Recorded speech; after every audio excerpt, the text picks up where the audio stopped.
والصلاة والسلام على من لا نبي بعده ريراله سي أنا بافي منكاز من بنيت إسي كنا منا تتبك إستكتان إزي تمتهتا منارك نفندهارنا ما كاسك نفحمرين نفنون الإسلام إتم نراديوني يونيفرسيتي راسيتكني الله سبحانه وتعالى ننواني إسيك hanazava hamila bedata nima kaskeni vulana izay fantatra atanatiny finona l'islam shahrul muharram yaratsika mahafantatra fa Allah subhanahu wa ta'ala ilay tompotokana tsy manampaharoa ilay mahefa ny zava-dehetra izy tokoa no tompo nahary aniza tontolo izao izy ihany koa no tompo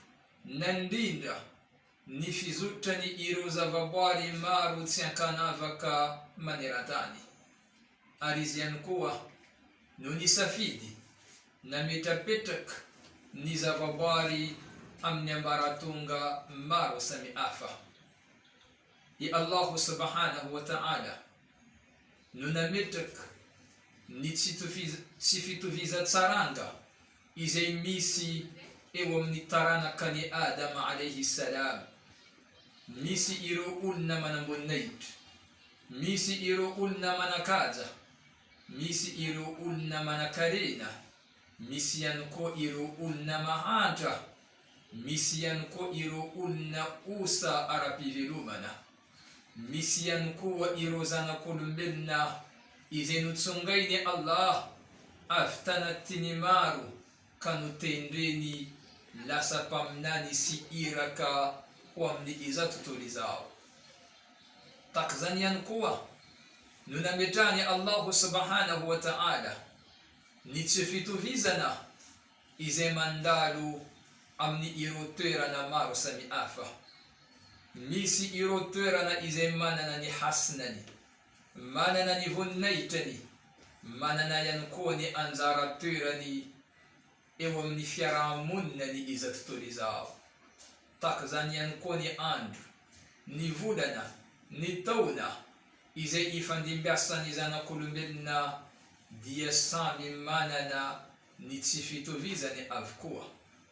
Izany rehetra izany dia fandaharana manokana izay napetraka ny ilay nahary entina izorany iza tontolo izao. Raisitsika ohatra amin'ny izany, Allahu subhanahu wa ta'ala no nisafidy ireo iraka sy mpaminany izay mahatratra 124,000 nitsoainy avy tamin'ny taranakany Adam ka napetrany ho hiraka hitondra izany teny ny faminaniana izany iantefa amin'ny taranakany Adam. Nilaza Allah amin'ny boky masina al-Qur'an al-Karim أمني سورة البقرة بعد أعوذ بالله من الشيطان الرجيم تلك الرسل فضلنا بعضهم على بعض منهم من كلم الله ورفع بعضهم درجات. إذن verset قرآنك إذن دي ملازة أمتك فالله سبحانه وتعالى ننمتك الصفيدي ننتسوك andiyeni ireo zanak'olombelona taranakany Adam ka notendreny ho iraka sy mpaminany nalefa ho amin'ny iza tontolo izao. I Allah no nametraka izany voninahitra amankajany ireo olona ireo. Izany nahatonga misy ireo mpaminany antsoina hoe Adama, Noa, Abrahama, Moïse, Jacoba i Muhammadun sallallahu alayhi wa sallam. Izy ireny dia nisafidiny Allah, notsongainy Allah, navoakany Allah avy tamin'ny maro ka notendreny amin'ny alalany décret, nomination napetrakany fa izy ireny no iraka sy mpaminany izay iantefa hitondra ny fanambarana mikasika ny faminaniana ho amin'ny zanak'olombelona tsy ankanavaka izay mifandimby ety antany. Izany dia midika fa Allahu no nisafidy, Allahu no nametraka ny tsy fitoviza tsaranga amin'ny lafiny haja amamboninahitra eo amin'ny fiainany zanak'olombelona. Tahaka zany ihany koa no nametrahany Allah ny anjara safidy samy hafa amin'ny ireo toerana izay ifamezivezeny zanak'olombelona amin'ny alalan'ny fanompohana sy fivavahana. Iaratsika mahita, iaratsika mahafantatra fa maro ireo moské, maro ireo toerana izay nanorenana moské, nanorenana eglize, nanorenana ireo toeram-pivavahana maro samy hafa maneran-tany. Fa ireny toerana ireny kosa dia misy ireo toerana miavaka noho ny hasina eo aminy, noho ny haja amamboninahitra eo aminy. Tafiditra amin'ny izany ny Masjid al-Haram, le moské izay hita ao ala-Mecca, a Makkatil Mukarrama. Tahaka zany ihany koa le moské izay hita ao a Madinatil Munawwara, izay fantatra amin'ny anarana hoe Masjid an-Nabawi. Tahaka zany ihany koa le moské izay hita any a Jérusalem, le moské izay fantatra amin'ny anarana hoe Masjid al-Aqsa. Ireo toerana anankitelo ireo dia toerana manana ny hasinany sy voninahitrany eo anatrehany Allahu subhanahu wa ta'ala, dia tsy mitovy velively tahaka ny ireo toeram-pivavahana izay misy maneran-tany. Satria ireo toerana anankitelo ireo dia manana tantara, toerana izay saika ny famezivezeny ireo iraka sy mpaminany avy amin'ny foko sy firazanana Israely sy Arab, Bani Israel wala Arab. Mbola tsara nisy mpaminany tonga teto Madagasikara, na tonga tany Amerika, na tonga tany Asia, fa ireo mpaminany sy iraka izay mahatratra 124,000 dia saika ny famezivezy avokoa ta moské a Jérusalem sy a Madinatil Munawwara ary tany ala-Mecca. Zany indrindra nahatonga ny finoana Islam nanome ny lanja sy voninahitra amin'ny izany toerana anankitelo izany izay miavaka indrindra amin'ny toeran-kafa. Zany rehetra izany dia asabitany ilainahary, fandaminana napetraka ny ilainahary izay tsy azontsika atao mihitsy ny miady hevitra manoloana ny izany. Tahaka zany ihany koa ny andro amam-bolana izay ifamezivezen'ny fiainany zanak'olombelona dia nalahatra ny Allah amin'ny fomba maro samy hafa.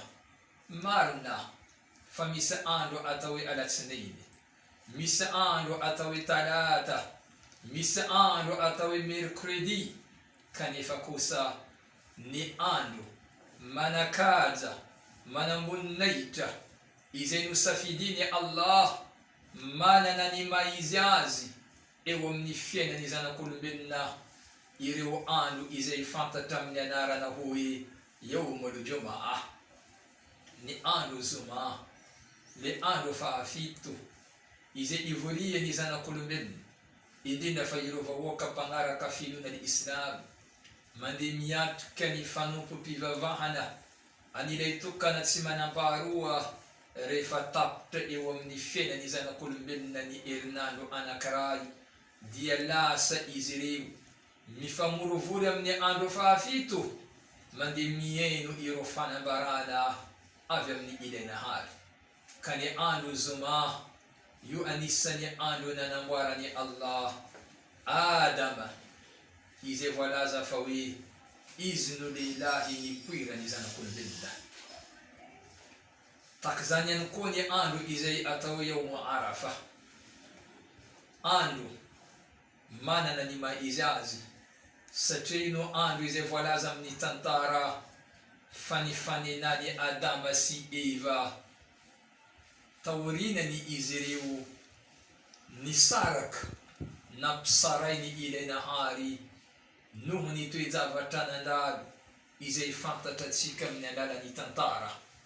Ka ny yauma arafa, ny andron'ny arafa, io no andro izay nifankahitany izy ireo, ka nahafahan'izy ireo nitodidoha nitalao ny bebaka tamin'ny Allah.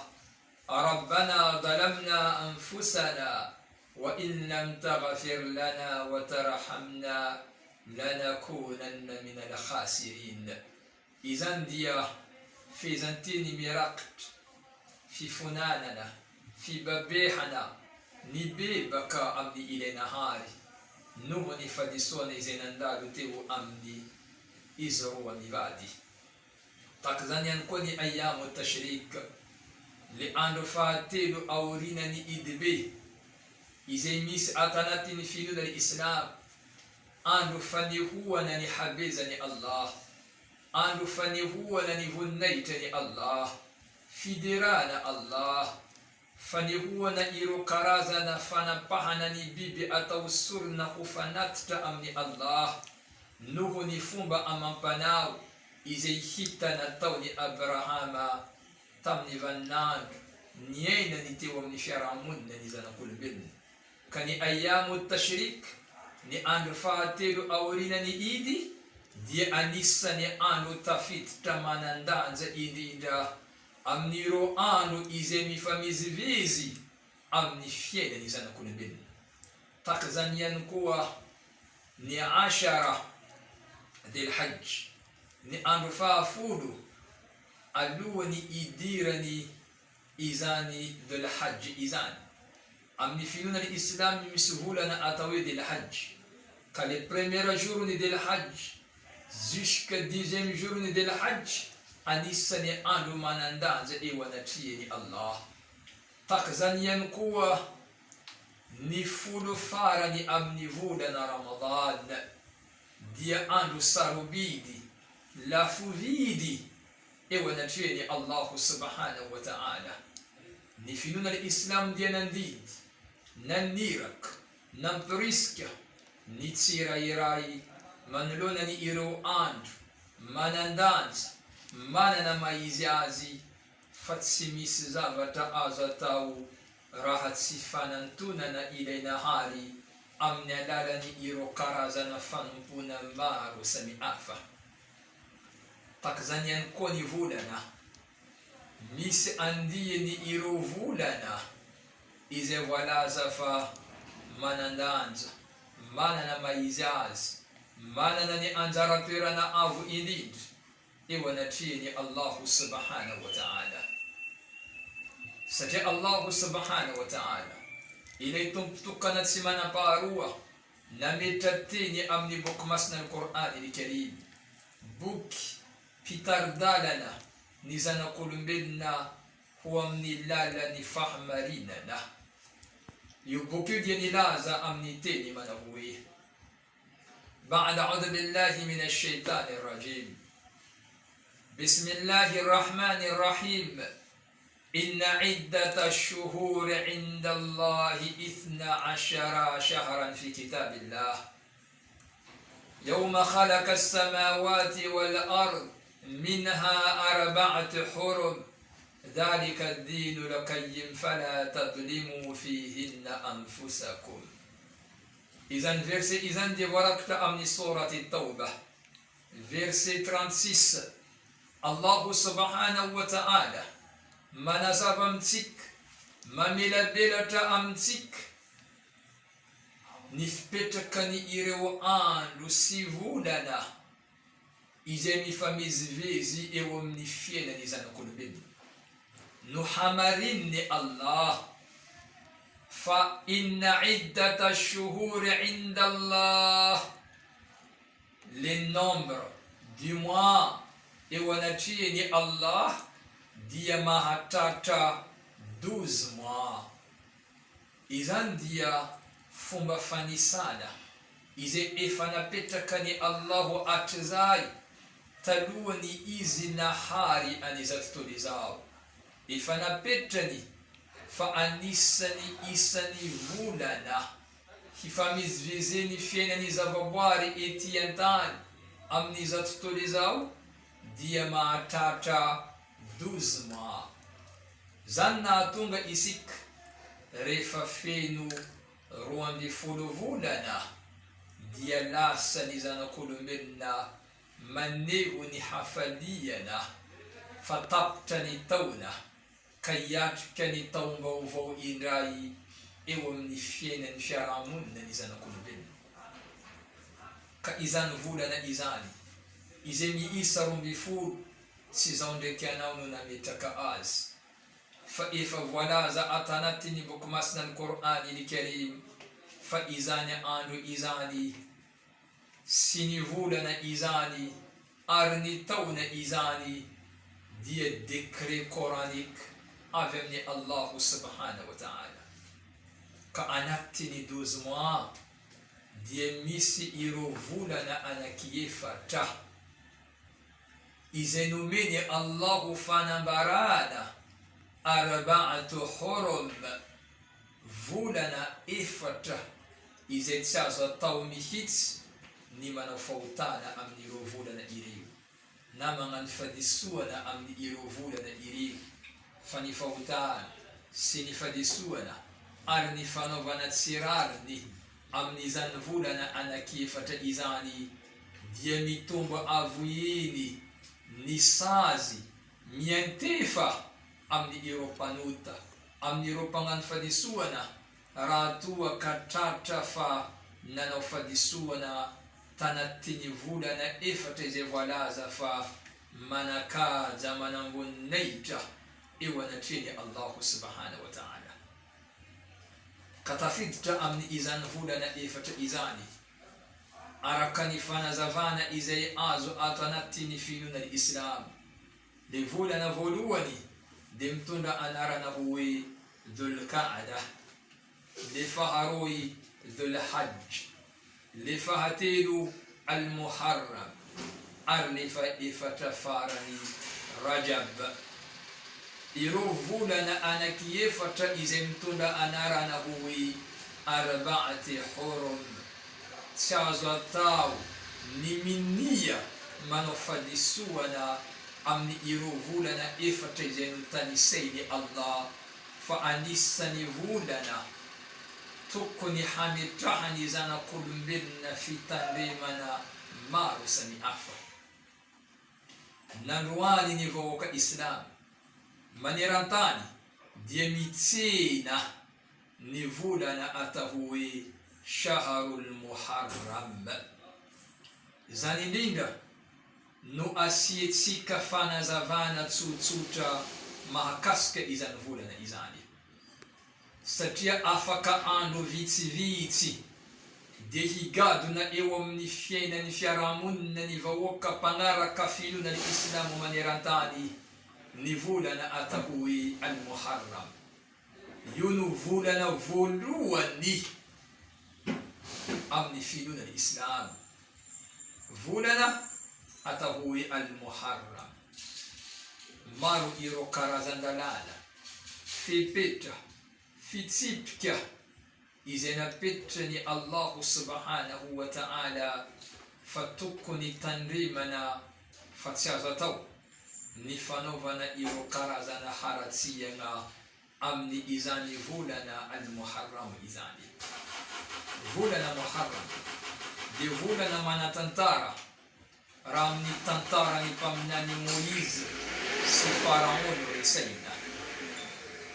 Iaratsika mahafantatra ny olona rehetrarehetra mpikaroka sy mpandalina ny raharaham-pinoana dia mahafantatra fa ny volana Muharram dia volana manana tantara raha eo amin'ny mpaminany i Musa alayhi salam no resaina.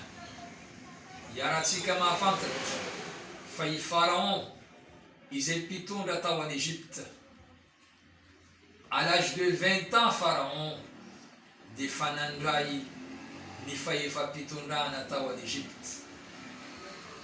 Naharitra 67 ans no nandesany Firaona fitondrana tao en Égypte. Afa président nareo rehefa tapitra 5 ans tapitra mandana azy fa i Pharaon nipetraka teo amin'ny seza ny fahefa-pitondrana tao en Égypte depuis à l'âge de 20 ans izy nangala le filoham-pirenena jusqu'à durée 67 ans izy mbola teo amin'ny fitondrana. Mpitondra anankiray tena nampiatra ny fahefany amin'ny tsirariny teo amin'ny ireo vahoaka izay tambany ny fiadidiany jusqu'à ny afara Pharaon nasany laza fa izy no tompony iza tontolo izao. Noraketiny Allah amin'ny boky masina ny Qur'an al-Karim le teny izay voalazany Pharaon manao hoe ana rabbukumul a'la. Idevoly i shaitan nilefa rehefa naregny fa Pharaon nilaza fa izao no tompony izao tontolo izao. Nandia andro sy ny volana navoakany Allahu mpaminany Moïse izay fantatra amin'ny anarana hoe Musa alayhi salam andianavitra ny vahoakany Israely izay teo ampelantanany Firaun na Pharaon tanaty ny fanagejana mantsiravina maro samihafa.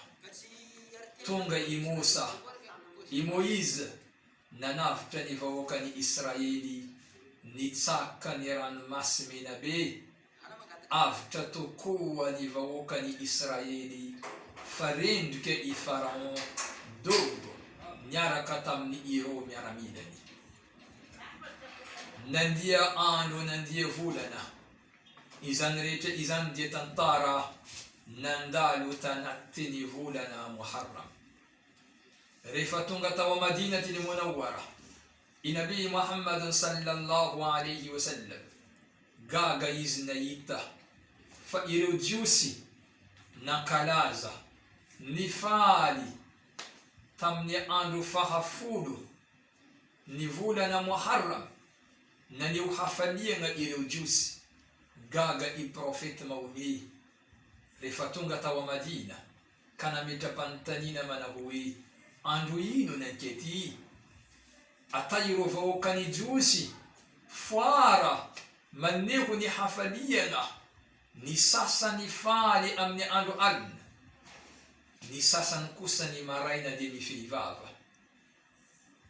Araka ny hadith izay voarakitra amin'ny boky Ibn Mahja izay nandesiny Ibn Abbas radiyallahu anhu fa ipaminany Muhammad sallallahu alayhi wa sallam rehefa tonga tao Madina dia nahatratra ireo vahoakany jiosy misy tamin'izy ireo nanatanteraka le fifehezana gaga ipaminany ka nilaza manao hoe ma hadha inna izao fomba amampanao nareo izao namaly ireo jiosy nanao hoe hadha yawmun anja Allahu fihi Musa wa agharaka fihi Firaun. Ity le andro izay nanavotany Allah ny vahoakany Israely teo ambanin'ny fanagejana izay nataony Firauna. Ka nandroany izahay dia manao andro ny fahatsiarovana izany andro izany satria io le andro izay nanavotany Allah ny razambenay Israely izay niaina tanatiny jaly fangirifiriana teo ampelantanany Pharaon. Ka izany mahatonga izahay maneho hafaliana haravoana mifehivava tsy misakafo mba ho fisorana sy fankatsitrahana anilaina harany iza tontolo izao. Izany no réponse valité nameny ireo jiosy any mpaminany Muhammad sallallahu alayhi wa sallam. Anareo mainino raha nambarany Rasulillah sallallahu alayhi nambarany Rasulillah nahnu ahaqqu bi Musa minkum fasamahu wa amara bi siyamihi. Nambarany mpaminany ilay ira kama fatukani Allah inabii Muhammad sallallahu alayhi wasallam iza haiva waka islam dia mananzu fino ni tukuni ahatsharu ni anu iza inanavuta ni Allah imuiza tewambani fedidine ni faraon iza haide mananzu rarn amnai ni manaraka ni sorodalana sinifumba amampanao ni izenatau ni Moize tamnyalala ni fisora na sifankastahana ni Allah nuhu ni fanavutana ni zana kulubeni nodidiye ni pamnani avyachani ni vaoka musulmani farefatunga ni andu fahafulu ni vula na Muharram ditsmentsmana tantera kani fifihizana ni vaua karihita pangara kalifidu na Islam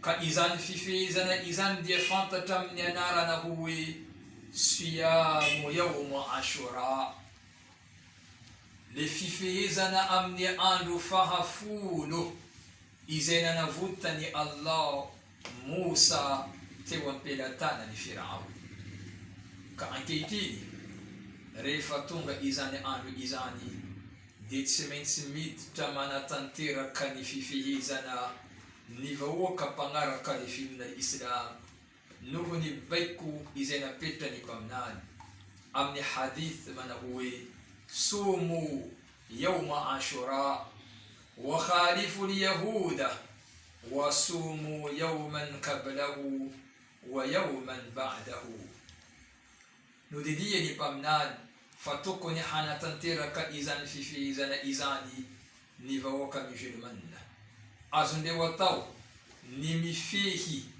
mana tantira ka le fifihizana miava katsimitu vitahakani na tau ni irujusi nambara ni pamnani mifihiza yanaribu amnyandu fahafudu si amnyandu faharakendifudu na mifihiza yankuwa yanaribu amne andu fahasivi na le andu fahafudu.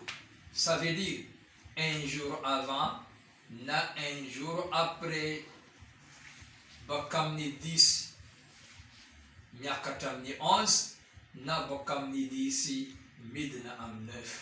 Ça veut dire les voka musulman na de simifi yamni andu anakurwa 9 10 am niveau la Muharram na 10 11 am niveau la Muharram zenu beko na petra kani ile ira kama afatuko ni Allah sate yarati kama afantata fa iropamnani si ira kaizeni fandi miteti yatani dia tsazo toni musulman na ni manava ka iziri una direi asa arkani fanambarani ze walaza ni Allah la nufarriqu baina ahadin min rusuli tsazo nari watau ni mampiava ka ira kasipamnani avi amko na barani Allah farefa manampinua na marna yanariu detuko ni hino ira kasipamnani avi amko fa izawu Allah nunandefa azi iriu inantani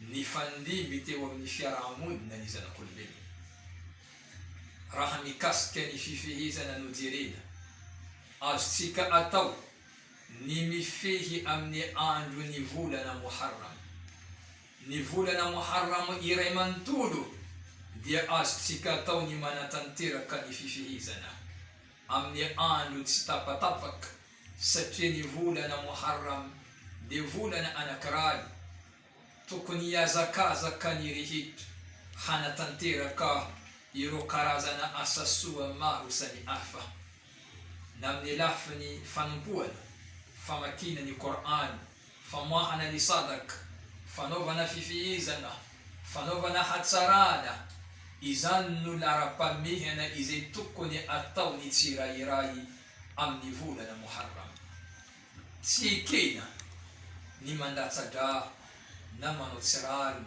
na mikatan na ni mandenja na ni manawiro karazana fautana marsani afa amnivula na Muharram Shazatao si kini lalana arapinuna izani misa hadith ize warakta amni buk pitayiri nilovatsofona izay azo avy amin'ny rasolillah.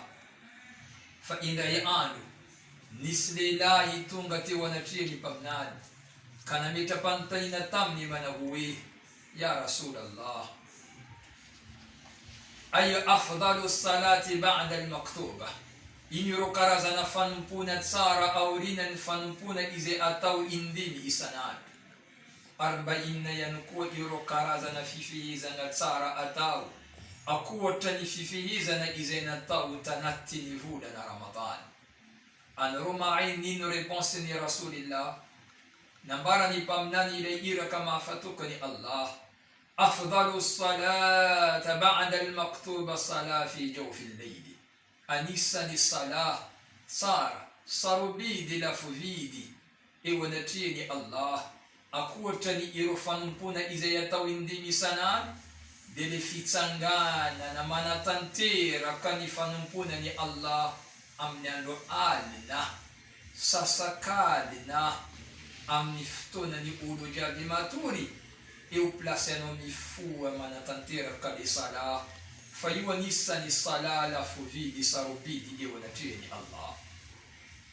Takzany ihany koa ny fifehezana: afdalu siyamu ba'da shahri Ramadan, anisan'ny fifehezana tsara aorianany volana Ramadan, dia le fifehezana izay atao amin'ny volana Muharram.